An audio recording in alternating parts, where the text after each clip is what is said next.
Hey everybody, welcome to FEMMES at Large presents Femininity and whatever we want to talk about. I'm January. And I'm Mars.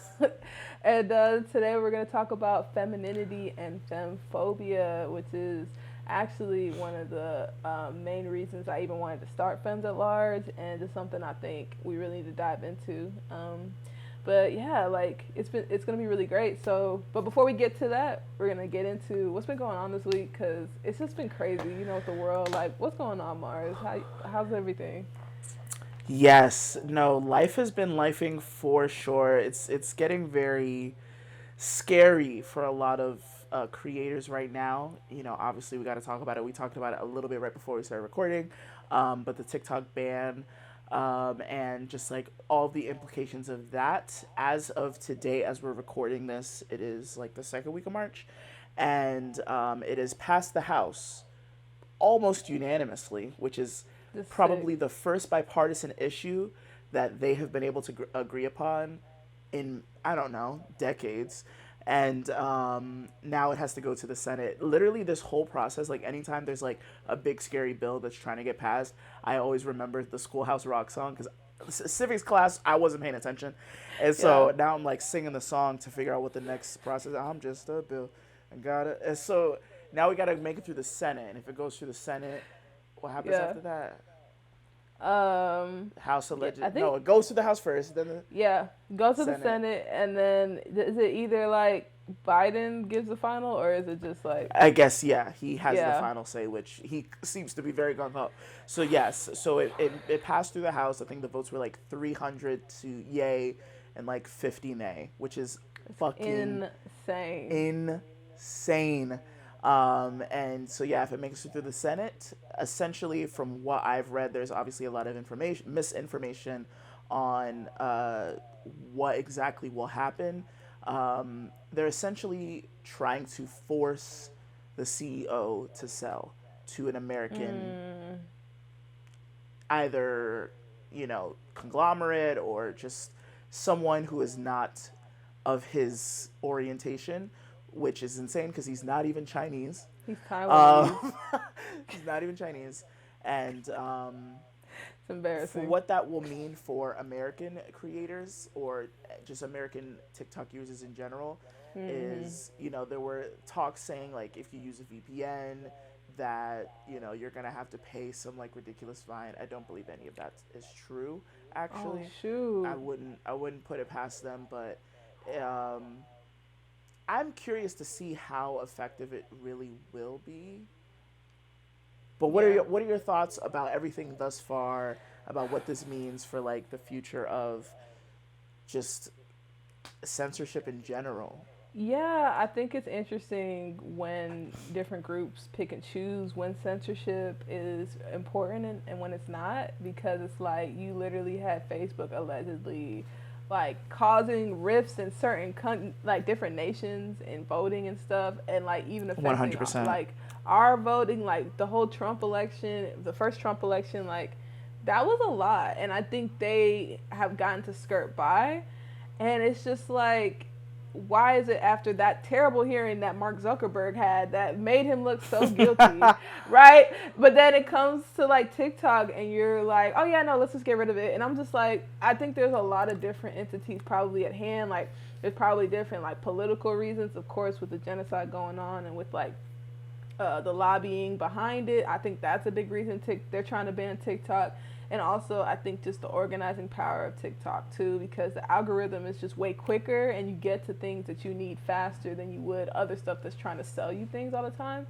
So, Right. I mean, if they ban TikTok, it's gonna really, I think, lead us into like real destruction when it comes to like freedom of speech and also just like how we're able to organize online. I think it's really going to change things a lot because we already knew the Patriot Act, we already knew they were watching and trying to figure out, but like if they kill this, then it's like, oh, like it's going to be really scary, I think. So I'm not happy Yeah. about it.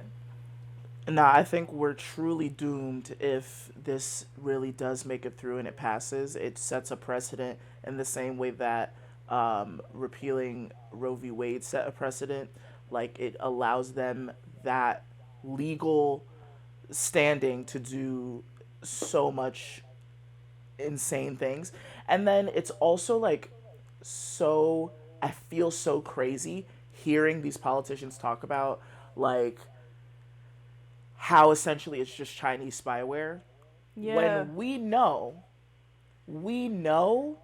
how much they're already in our business. All of it. All of our Snowden business. talked about like they've been exposed so many times for their insane amount of spying that they do on their own citizens. Like everyone always talks about Russia, everyone always talks about China. The US is doing just as bad, if not worse, on us Yeah. and other countries. So it's so insane.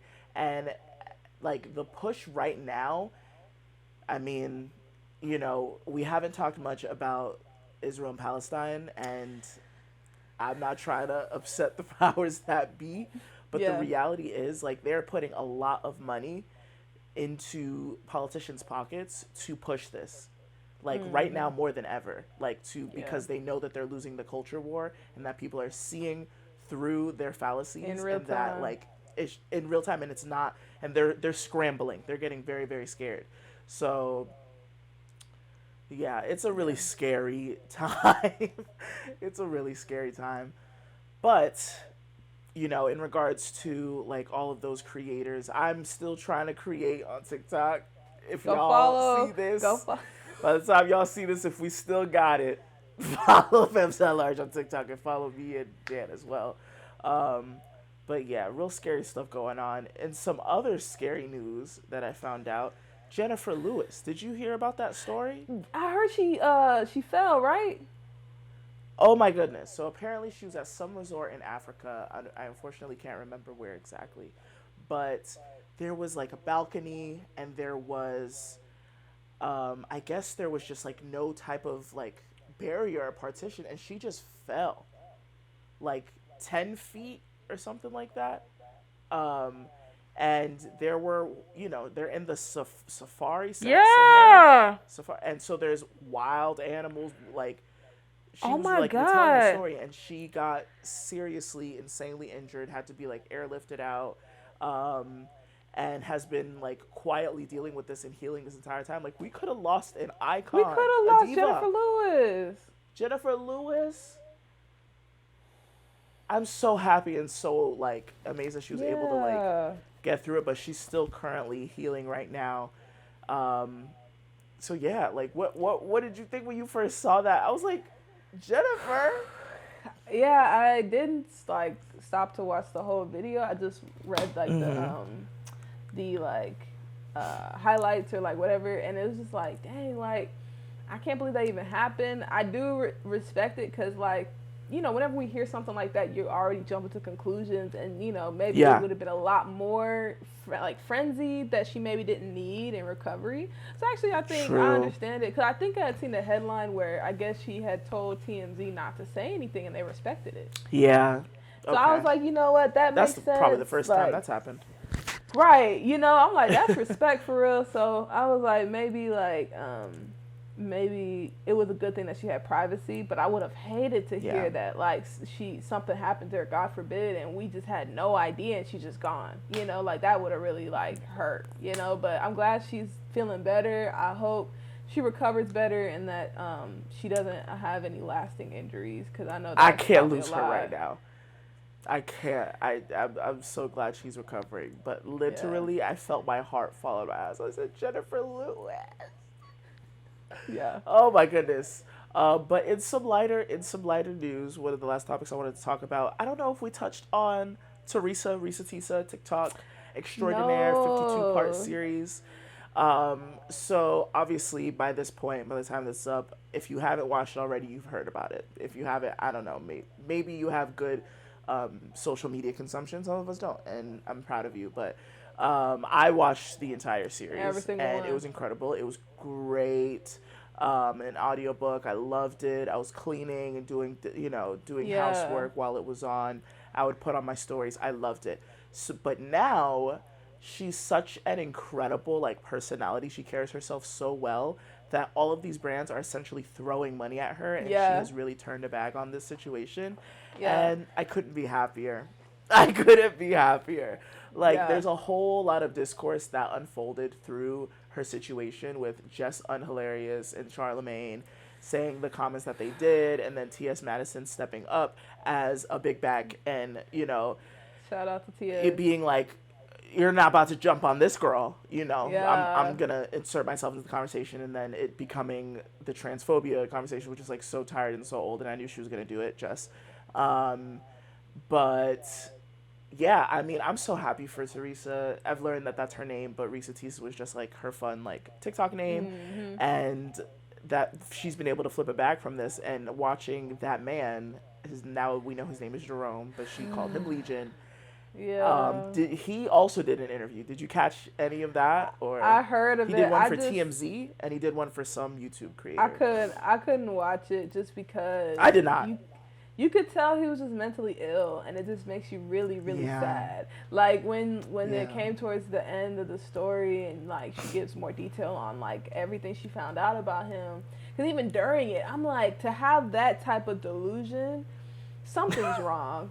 Like No, for like sure. the fact, like that type of delusion, like y'all gotta listen to it. It is actually crazy, and only people who have been neglected as a child Yeah. or have gone through traumatic experiences, like it's like a protective measure, I feel like. And it felt like that from the Yeah. ways in which he would present ideas and thoughts.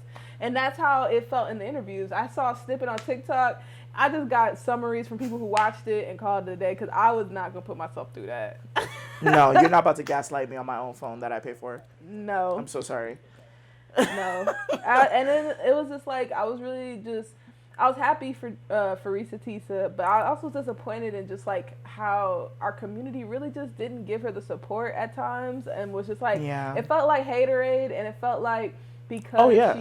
she's big, because she's a black woman, it's like, how dare you make like get something for like being you, for existing. It's almost like you need to be like punished for existing as a fat black woman, and it's the saddest thing. And I'm happy that she has advocates. I know we all were like championing her and being like, like, especially Charlemagne, like, why is he still talking? Like, that's, I think, like the biggest question of this whole thing. But yeah, Breakfast Club, that's a whole thing for another day we could really get into. But We could really get into, we could really because I dissect have that. some things to say. Yeah, because I definitely was there at its height when I actually was listening, like, oh, like blackness, blah blah blah, and then whatever. But anyway, all that to say, like, I was disappointed by that, and just like people like actually co-signing that. But you know what? I'm happy for her. She's getting all the deals, like the higher upper echelon. Like, she deserves that. She's worth it, and I'm glad that she gets to like experience it. I completely agree, and I really hope there's some longevity to it as well. Yeah, me too. Like, I think she will. I'm not saying that she's gonna like. I mean, who's to say she wouldn't? Like, talk show, all that, because she is really like, she's an incredible speaker. Like, she's just so personable. Like, every room she's in, I can tell that like she's welcomed. Like, this couldn't have just happened to anyone, and I feel like that's adding to the frustration of so many people that are like, oh my god, like, she's being flued out, like she got sent, like, I don't know which brand it was, but they got her a trip so that she could finally go to Paris and London like she wanted to. Like, Netflix reached out to her after her ex-husband was acting like Netflix was basically filming a story on his life and his side of the story. Netflix, like, as a joke, like, we're like, girl, we have nothing to do, and reached out to her, and she's been at premieres for new movies and stuff, and she's been on the red carpets and stuff like that.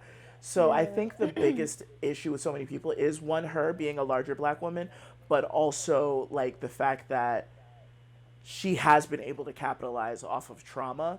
Like, they are just expecting her to just be an embarrassment and like that be her story. But the fact that she was able to market herself, and she's just an incredible, like, she's just a breath of fresh air when it comes to a lot of these like overnight celebrities, you know what I mean? Like, and it might come to do with her being a little bit older as well, like with the younger people, when you're like thrown into stardom like that, it's like almost always like fizzles out just as quickly.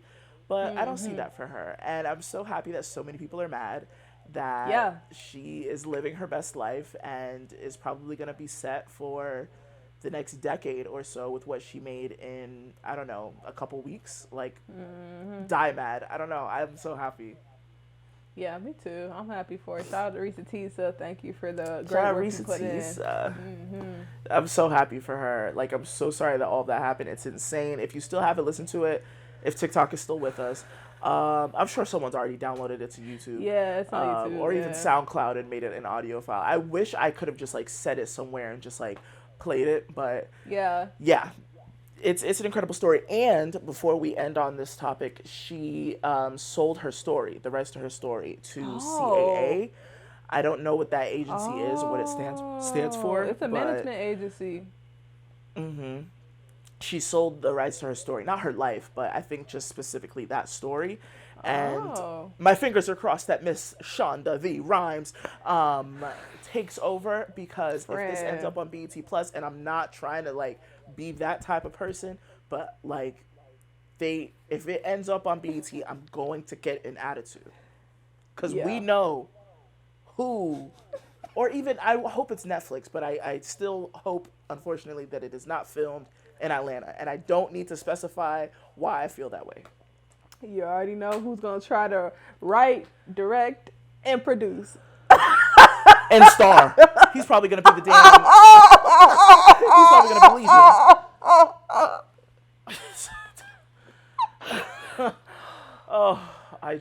I can't do it. I can't do another one. I haven't even seen Mea Culpa, and I won't. I haven't seen it either. Like, I think I thought about it, and I was just like, no. I don't have it in me. He was able to successfully siphon out quite a bit of my time in the early 2000s. I'm not doing it anymore. Medea was entertaining.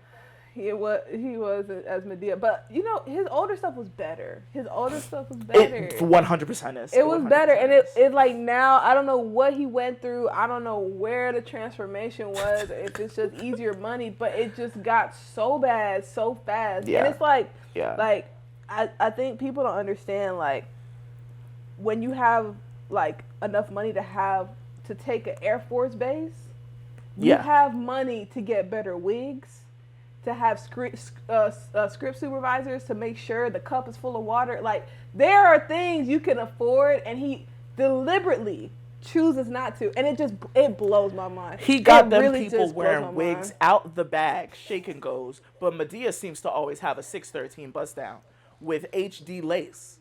The lace technology on those wigs for Medea, we'll talk about it one day. But we're gonna talk about it. We're gonna talk about it. That was our hot topics. Ooh, what happened? We can talk about Wendy eventually. I mean, we can talk about it now. Let's talk about it now. Shoot. I don't have the heart to watch the series yet. I'm not saying I'm not going to. It's just I have to work myself up to it. Wendy, as nasty as she was in her life, in her prime, she holds a very special place in my heart as a chismosa. I am a gossiper. I've always been, and I think it's just something innate in me. I feel I come from a generation of gossipers. So when I tell you, from very young, I was sitting there, I was, prancing over to sit down in a chair just like her and listen to the tea and listen to the mess. Like, I will never ever be able to excuse how difficult she made several people's lives in the time when she was on radio and television. I will never be able to negate that. However, all of those things considered, watching her in this state and still being filmed and having, everything that happened with her ex-husband and the mistress and all of her money, like, basically being, like, shut off from her because of her mental state. It is so sad. Yeah. It is so sad. What have you seen? Have you watched any of it? So I watched all 4 parts, or I guess the 2 4-hour parts, or whatever. It was hard to watch, and I was kind of removed from Wendy. I didn't really like watch the show as much. I would watch it here and there, and I would hear stuff she did and the shady stuff or whatever, but I wasn't really tapped in. But I knew of her and the things that people were mad at her about, and to see her like that was tough. I would definitely Yeah. recommend, if you are a Wendy fan, to like take breaks or like just kind of like Yeah. be, because it's just really sad seeing her deteriorate in front of you.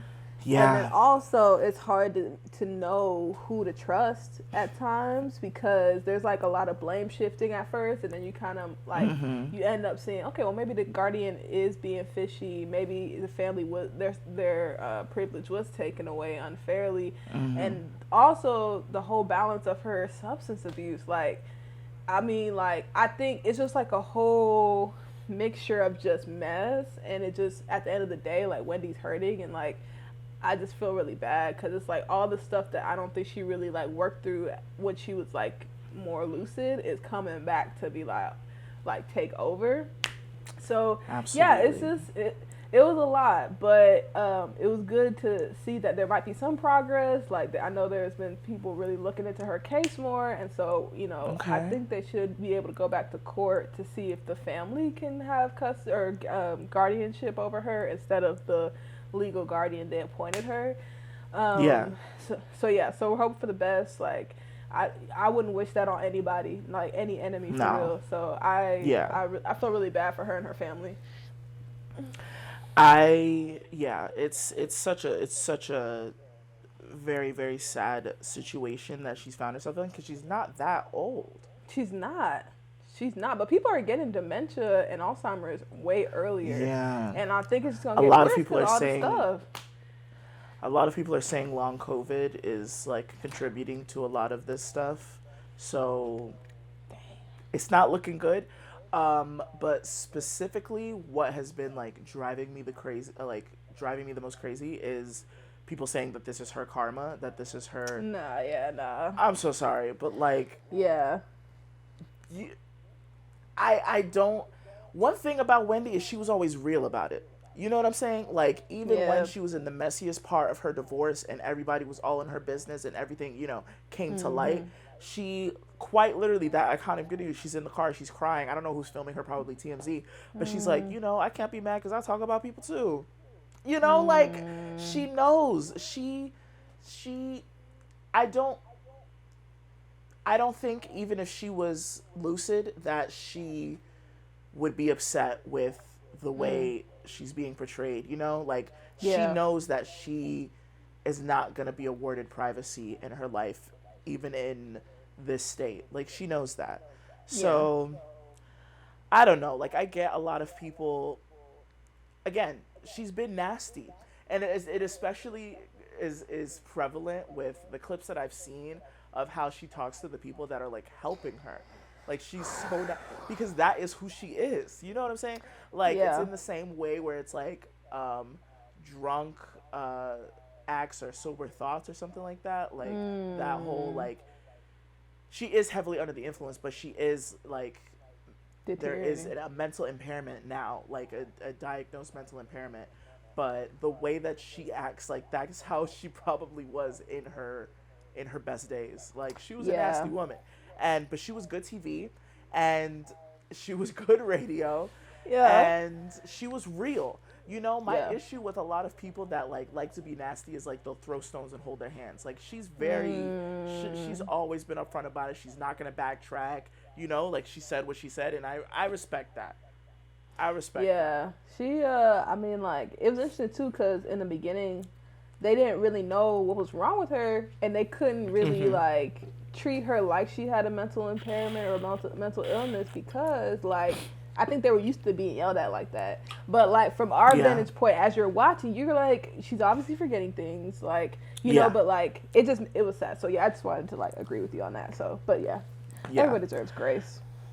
Yeah. I would never wish this on anyone. Anyone. Nah, they look terrible. She really does. She does not look good. But, you know, I'm a lover of divas, and she is a diva. She's She's a cemented diva herself through and diva through. status. Doesn't excuse any of the nasty things that she did, but Mm-hmm. I do wish health and healing for her eventually. I hope. I want her to come back. I want her to come back to that cute little chair and talking Yeah. mess, because I feel like media needs her now more than ever. we're Yeah, at our messiest right now. we are. But yeah, that's our topics of the week. Thank you so much, Mars. You really like those are a lot of good topics that I feel like I was thinking of but forgot. So I appreciate you. No worries. I got you. I got you. Yeah, so yeah, we're gonna start. We're gonna talk about femininity and femphobia. So basically, just to start off, the definition of femphobia is it refers to the devaluation and regulation of femininity and suggests a separate, perhaps overlapping phenomenon specific to gender, rather than gender or sex. So basically, like it's basically like anything that is perceived as feminine, you're supposed to devalue it or make fun of it or lower it in comparison to masculinity. And I feel like this was important because not only do we see this in the general public but like we'll see it in our different marginalized communities. Mars, how have you noticed femphobia in your everyday, or how have you experienced it or seen it show up? Absolutely. I feel like right now, I mean, every year it gets worse and worse, but I feel like I'm definitely seeing the effects of femphobia in real time now with this younger generation that is growing up of young men. Mm. They are like constantly ingesting these radical conservative like red pill ideologies that are meant to stifle and like Mm. control women. Like that's all that they want to do. So it's a very insane crossroads to be at in this time right now.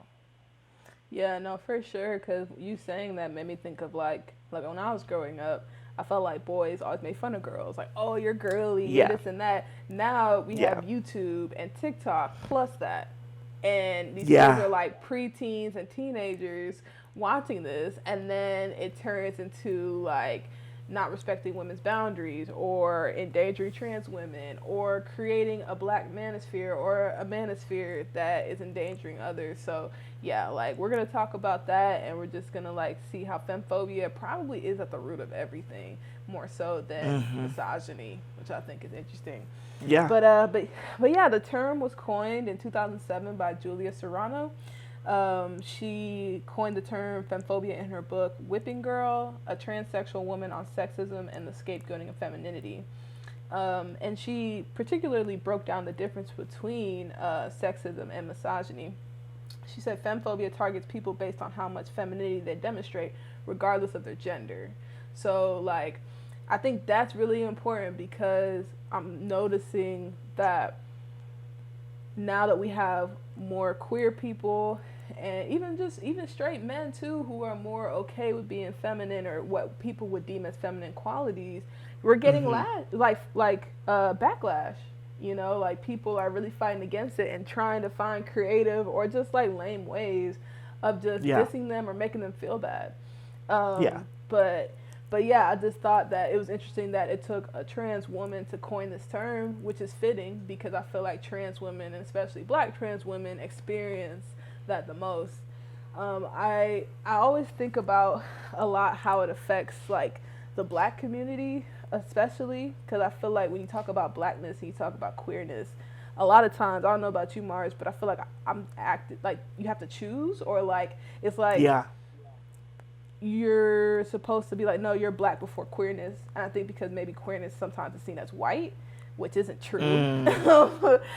But but it's just interesting because I think too, like, because of the colonization, because of the marginalization from the white patriarchy that teaches us that like there's only two genders in this two system binary. This is how you have to go by it. Men good, women bad. I think especially the black community, we have like really internalized that. I don't know if it's for a self of protection or maybe a false sense of like evolving or getting to the standard of what white people or where white people are, or like more Yeah. like so yeah, I just like I really feel like I see it a lot in the Black community? Like, are there any examples that you feel like you've seen femmephobia a lot in the Black community, or how it presents? Absolutely. I feel like it will be the death of us eventually. Like it Mm, is it's ruining us as I mean, there's so many things. But yeah. femphobia especially, um, just like on even the most basic levels, like men do not want to a lot of masculine men um in the modern society do not want to be associated with even the littlest things feminine. Like Mm-hmm. um conditioning your hair. I was watching a conversation of like being like if you're too into like if you're too manicured, like it's still like Yeah. it's stuff that was going on in like the thousands and the 90s and stuff, but like it's becoming so more like commonplace to talk about and to like shit on dudes that do like if they take care of their nails, if they really take care of their hair, if they're too into like if they're a fashion dude, like that's feminine, you're gay, you know, like it's Yeah. just the freedom because you talked about like queerness being associated with whiteness, like you're black before you're queer. Like it's not even being queer, it's the freedom to express yourself the way that you want to because Mm. we have been so conditioned to be like no, like this is how you were born, this is how you present. So the freedom to even be able to express yourself in a different way or to bend gender norms and just to be free Mm. in general is associated with whiteness because that is not a privilege that we're even allowed to have. So there are so many straight men that do want to play around and express Mm. their selves in different ways that may be considered feminine, but the second you cross that line, you know, it's that's not black. You know, it's just it's so insane. So it's truly going to destroy us. Yeah, essentially, because I think like if you're not promoting all parts of yourself, like some parts of you are dying. You know what I'm saying? And like Yes. even though I think men don't fully want to admit it, like there are feminine parts of you or stuff that the society deems as feminine, who you are. Like it should be okay to take care of yourself. It should be okay to shower, get your toes done, maybe get a mani pedi or get like your facials. Like it shouldn't be deemed as like oh like like that's feminine or this that or even I think when you were talking just now I thought of how there was a thing where men would just say pause and still say pause Oh, the whenever pause. The there's something pause. that could be deemed as queer or deemed as feminine. Slightly. If you say balls, if you say any pause for every single thing that might be considered potentially homosexual. They don't even want to be. I They don't. just said a word that might no. I gotta pause. It's actually Ugh. like it shouldn't be funny, but it's just kind of like you have to prove yourself that much that you have to take a Yeah. pause so other people know that you're not like them. To devalue femininity, to devalue queerness because oh no, I'm not like them. I'm like this. Mhm. And so Mhm. okay, we're gonna get into it, but basically like in Femmephobia, which I really loved, Dr. Rhea Hoskins, she has been like the forefront leader in a lot of femphobia articles and research articles. So I went off a lot of her work. And one of the things that she pointed out is like there's like a system that happens in with femphobia where it's like you are rewarded for being more masculine and like making fun of femininity and like trying to be like essentially this is my understanding but a white male, cis male, like straight male. That's Mhm. like the head of what you need to be. So you get Yeah. points for like either aligning with that or wanting to be with that, and you get points taken away for wanting to be more feminine, for showing feminine Yeah. traits, for upholding femininity. So I feel like that's always the best way for me to remember it because when you think of it like that, you see it everywhere. Like it Yeah. explains pick me's, it explains transphobia, it explains homophobia, it explains everything. It explains the misogyny in the queer community. It just explains everything. So I'm of the thought that if we got rid of femmephobia and accepted all parts of ourselves and all parts of other people with real equity, I think we could live happier lives. Um, Absolutely. one one stat that I realized while researching was that trans masculine youth who decide to present more feminine have higher unaliving rates. So, Mm. which I thought was really interesting when I was looking into it, because I was just like, I never even stopped to think about it. And Mm. it's because in some of the studies that I was researching on the topic, it said that because trans masculine people or trans men, because they're not subscribing to what the patriarchy deems as more masculine and going back quote unquote to femininity and like expressing themselves in that way, it seemed like, why would you even do that? And they are like more at harm and like made fun of more because of Mm-hmm. that, because they are pushing against that standard.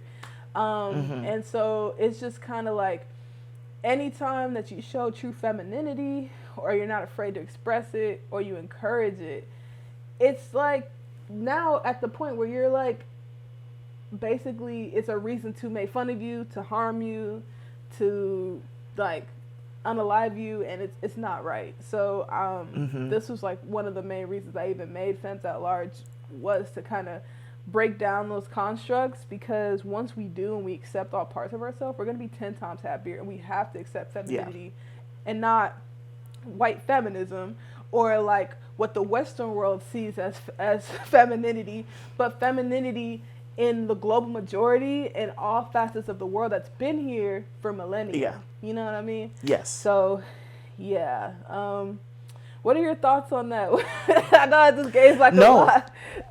No. No. You really like breaking it down into how integral it is in every obia, like homophobia, transphobia, and misogyny. Like it Yeah. truly, like it's super scary to think about, but like femphobia does truly end in death for a lot of people. Like you were saying, like the trans mask, people that may want to present more feminine, like that can lead in them getting harmed. Femphobia leads in the death of many Black trans women every single day. It's only a joke. Like that's why like you said, this is why you wanted to start Femmes at Large. Like it's such a pressing issue, like more so than like so many other things right now, because of how it's affecting the younger, like the youth, like the young girls. Like I haven't even really checked in with them because the young men right now are so at Mm. risk to like change the tide, and like there may be like a cultural shift happening in the younger generation that like needs to Mm-hmm. be stopped in its tracks, because we already have to deal with the old men that are controlling, like pulling the strings. Like we already have to deal with them. If they're able to get to that younger generation, we're doomed. We're literally doomed. Mm. And Yeah. yeah, No, it's like it's a pressing so issue. true. Yeah. Yeah. Yeah, no, definitely. I agree, because one of the books I was reading, I forgot the name of it, but it focused on that, like how we need to focus on boys. And I think it's getting better. From what I see on TikTok and some of my friends who have kids, I think they Yeah. are teaching their kids to be able to cry, to be more sensitive, to be Mm. more cerebral about things, and not try to have these like harsh gender roles that don't align with our ultimate happiness. Like we're not Mm-hmm. happy.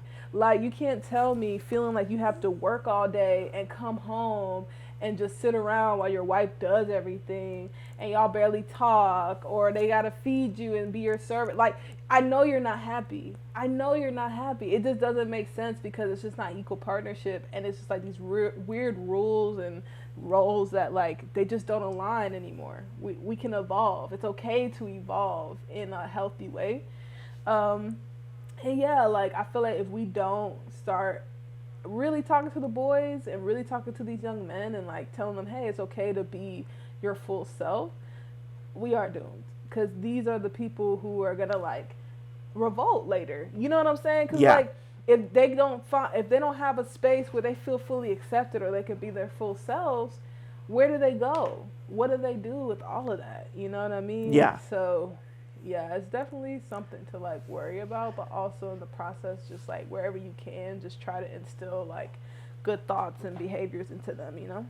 You know, you were talking about how like regardless of what's going on, like we're not happy under this like imaginary set of rules, right? Under the patriarchy, under a misogynistic society, it doesn't even benefit the people that created it, right?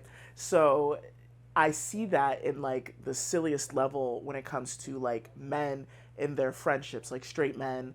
It's always talking about how like women or non-male relationships always like fall out so often or so like big, and it's only because they don't talk about anything. They literally do not talk about anything. Like there's this I even now, like this is our second time doing this. We had a little situation, but we had to reset.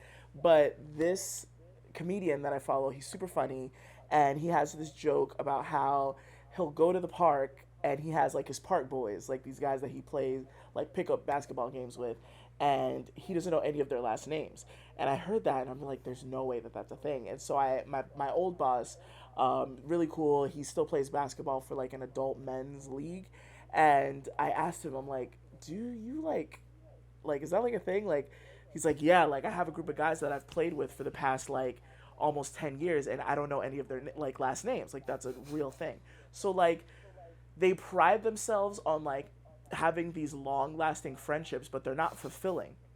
Like Yeah. they're still unhappy. They still Yeah. have depression and anxieties and things that they would like to talk about, but they feel that that's a not only a womanly trait or a feminine trait, but that's something that they aspire to get into a romantic relationship with a woman so that they can then trauma dump because they don't have their friends to do that with. They'll rather just play basketball or play their video games and never actually dive into their feelings or anything like that because that is a feminine aspect or a feminine trait. Like just down to like just basic things like that, like being able to open up to your friends and be vulnerable, like that's something that so many of them will never be able to do. And in those aspects, I pity them a little bit because if I didn't have like to only be able to open up to a partner, like that just that's not that's so much to put onto that other person. Like not to say that you shouldn't be able to like fall onto your partner and like open up to them. You should definitely be able to do that. But for that to be the only person other than like maybe family members that you open up to, like my circle of friends, like the people that are in my life are so fulfilling to me to the point where I fear I may be like a Tracy Ellis Ross or like a I may be single forever because I have these girlfriends, because I have this circle that is so foundational to me that I don't need to like I don't need to confide in someone that I'm dating all the time. So yeah, femphobia just in little aspects like that, like you're not happy. You're not happy. Yeah, and I think you also highlighted a really great part where it touched on um, what would happen if men were encouraged to like entertain their emotions more and like identify those emotions, because if it wasn't seen as a feminine trait, like when I grew up, like I felt like my dad, like I love him to death, but he would kind of like uh, basically align emotions with feminine trait, like, oh, like you don't want to get too emotional. You always hear that, but like when you look at some of the most powerful men, they act off of anger. They Yes. act off of like being slighted or like feeling that they've been like taken advantage of, or even ego, right? And so it's Yeah. just like, what would you define that? Like it, I would say it's probably emotional. Like it might not be the emotion. It might be the emotion that is actually like regarded to be better in men. Like they want you to be angry, or they want you to be aggressive. They want you to have all these Aggressive. traits, right? But it's still an emotion, and it Yeah. happens way more often than not, which is actually causing the harm of other people, regardless of gender, just because of their femininity. So Yeah. I just wonder what would it be like if men could assess and identify that anger, and then also Mm-hmm. welcome in vulnerability and like tears, crying, feeling, and not put that all on their partner. Like you said, like it's not fair. And I think they would have more well balanced lives if like they Yeah. could just talk to more different types of people. And I think it's happening. Like I know I'm seeing like even with my younger brother, and I'm seeing with like other people in his circle too. Shout Yeah, out I feel like Miles.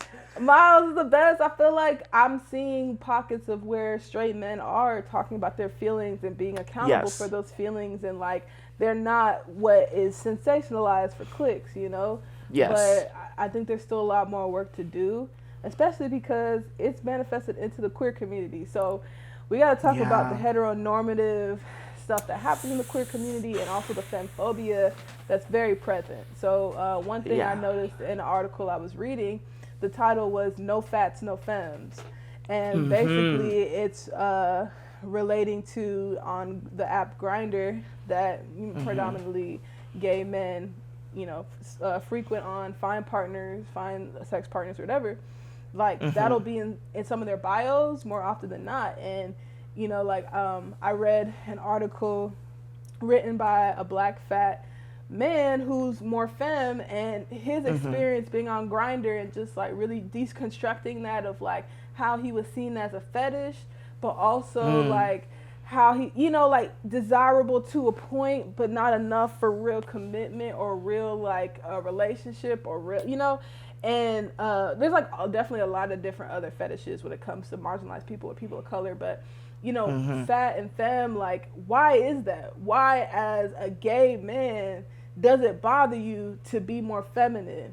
And I Mm. think it comes with maybe what maybe I'm not gonna speak for them, but from my vantage point, is there like maybe a sense of security that comes with aligning with more masculinity or aligning with what the society deems as normal of having like, you know, like a white picket fence, a family structure, a Mm. masculine man that you idolize on TV, if have crushes on, like, oh, masculine man, you know, like Yeah. I don't understand why you would not want to be attracted to a feminine guy, you know, or like someone who's bigger, like it's your soul, you know. But yeah, it really made me think of that, and also how it shows up in like the black lesbian community as well that I've frequented and I've Mm. seen, where it's like when I started coming into my journey when I was a baby gay, like I felt like I was confused. I'm like, wait, so just because I'm more masculine, I gotta pay the check? Just because I like wearing these clothes, yeah, Fred, I'm telling you, like they're like, I'm at dinner, you know, on a date, you know, you on his date or something, and the Uh-huh. waiter comes like, oh, okay, I'm like, what? Why are you giving a check to me? Not saying I'm not gonna pay for it, but I'm like, why? I'm, you know, I'm a woman too. Like, why can't we both Right. like? And it's Yeah, just just because they like, got a purse, but ain't nothing in that purse but lip gloss and a phone, friend. you know what They I'm was already saying? like, they got it. it's it's really crazy, and that's why I wonder why the marginalized subsects, we really be like upholding these standards in Yes. structures that don't make sense. we That don't make we sense and should don't benefit us. at all. And so yeah, like I really want to dig into that. Have you experienced that at all in like your part of queerness, Yes. wherever you experience it? Yes. I mean, it interests me the most in what you were talking about when it comes to queer men or queer Mhm. masculine presenting people, like male for male, or Mhm. specifically gay men. The whole like no femmes, no fats, like the like specifically masculine men seeking masculine men, and your like thought point that you were I'm following you in that train of thought of like, is it a like a respectability type of situation where it's like Mm. they want to try and assimilate closest to, like you said, like nuclear family, white picket fence, husbands, two, three children. Like, are they, is because is that what is going to keep them the safest while Mm. being like, they're still being true to their identity, but by pushing away those kinds of like, does that give them more of a sense of safety? It's an interesting point. I will talk to more of the gay men in my life I don't have any gay men in my life that subscribe to the whole, like, I don't want a feminine man type of situation, thankfully. But I know that they're out there. There's so many of them out there. And it is such an interesting thing to think of, like, in this, like, we're all under this spectrum. We're all under the umbrella of LGBTQIA. And nonetheless, like, you still can't even be yourself is fascinating to me. So that's a really interesting thing that I feel like a lot more people should dive into, specifically in the WLW community, or people that do the sapphic community that I have. I'm in the umbrella, but I have unfortunately still been attracted to straight men, so I'm dealing with that in my own time. But in that community that I've been lovingly embraced into, and specifically Black sapphic people, like, there is this, like, it's a joke going on right now. I don't know if you've seen it, but, like, how there's, like, a stud shortage, like I saw that on TikTok. Shortage, and how essentially all these girls are all fighting over the same 3-piece of mask lesbians is fascinating and hilarious to me, because it's like, and you know what, we're gonna really talk about it, because I do struggle at times with being in intimate relationships with other femme women as a femme presenting woman. I am not a femme for femme, and I struggle with it. I do, and I'm trying to get to the bottom of it. I am in real time trying to unlearn my own personal femmephobia of, like, I fear that if I were to be with another femme-presenting woman, that I would be the more masculine one, just off of being dark-skinned, off of being a larger woman. Like, I fear being categorized as more masculine. Like, I have my own internalized femmephobia that I'm dealing with, and that I've been unpacking with my friend Cleo, who will very often check me on it. And it is, like, it is a thing. And I am now currently in the thick of it and, like, dealing with it and unlearning it. But yeah, I don't know. I don't have an answer for it right now. I'm never, like, closed off to the opportunity of meeting another femme person. But I right now am someone who is not femme for femme, and I'm dealing with it. I am. But yeah, that was very liberating to finally be able to say out loud, because I've been so scared to talk about it. But there are these systems in place, and there are these ideologies that are already kind of ingrained in us, that I am already actively trying to fight and combat myself, because I don't want, like, why as a femme presenting woman am I automatically drawn to someone more masculine, or feel that is the type of relationship that I'm supposed to have? Like, it's a really confronting thing. Like, yeah. No, well, first, thank you for acknowledging that, because I feel like that's always the first step. And, like, I think, like, one thing that's helped me when I faltered with that, or even just, like, my perception of, like, stereotypes and, like, bringing that into, like, queerness and how I perceive it, reading helps a lot. Like, I think when you read and you get more information and you get the history of things, I know it's helped me, and that's aided me into being, like, to encompassing both parts of myself, because it was, like, I was growing up, I was more masculine, I felt like, or tomboyish, but then I was trying to be more girly, but now that I have the choice, now I'm like, no, I'm more masculine, but I want to be more girly, and, like, I get it. Like, you have to really squash the femmephobia in you. That's like, oh, like, that's what more femme people do, or, like, I'm not as attracted, or even for me, like, as a masculine presented person, like, if I wasn't with my current partner now, like, would I be more attracted to more masculine presenting people, or, like, because there is more masc for masc people, there's more femme for femme. And I think, like, we just really have to sit with ourselves. It's okay to have preferences, but I think you have to really ask yourself why you have that preference. Why? And, like, I think if you can, like, acknowledge what you like about that person, and you can do the pros and cons, 9 times out of 10, you probably really mess with this person. You just really kind of pushing away a good experience because they don't fit into the type that you envisioned, or what you're used to, or what you think you're supposed to have. And, you know, I think it just takes time. Like, I wouldn't be too heavy on yourself, but I would just, like, ask yourself why and research it. But it's like the more we know, the better we do. And I think that like we all just have to accept the fact or listen to the fact of why are we like always leaning into femmephobia? How does it show up in our lives? What are you contributing to it? And I think from there, it'll help you to be more conscious when it shows up.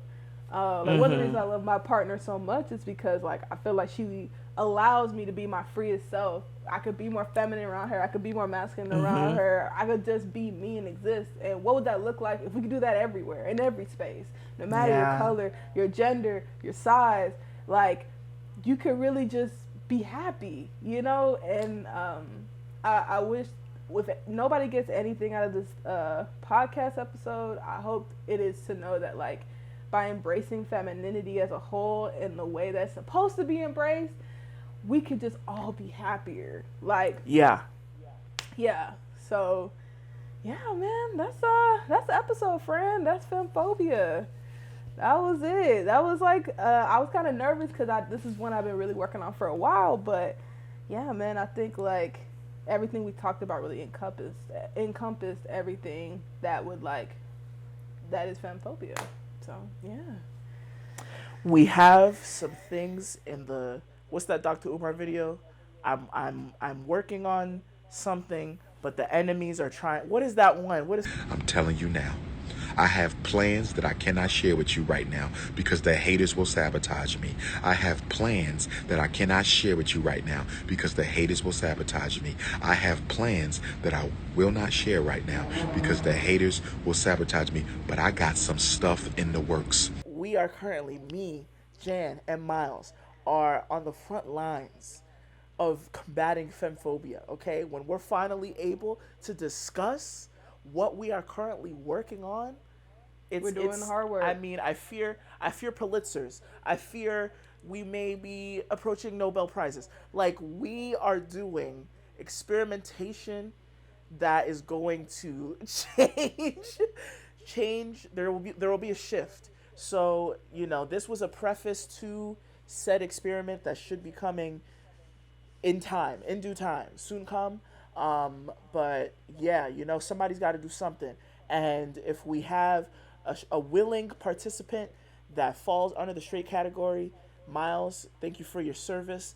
But he is unfortunately at our disposal and we will be utilizing it. So, stay tuned for that. I can't get into any more because, like I said, it's that Dr. Umar clip. I don't know the exact words, but I'm working on things. I have things that I have in the pipeline that the enemies will try to stop it. He said something along those lines.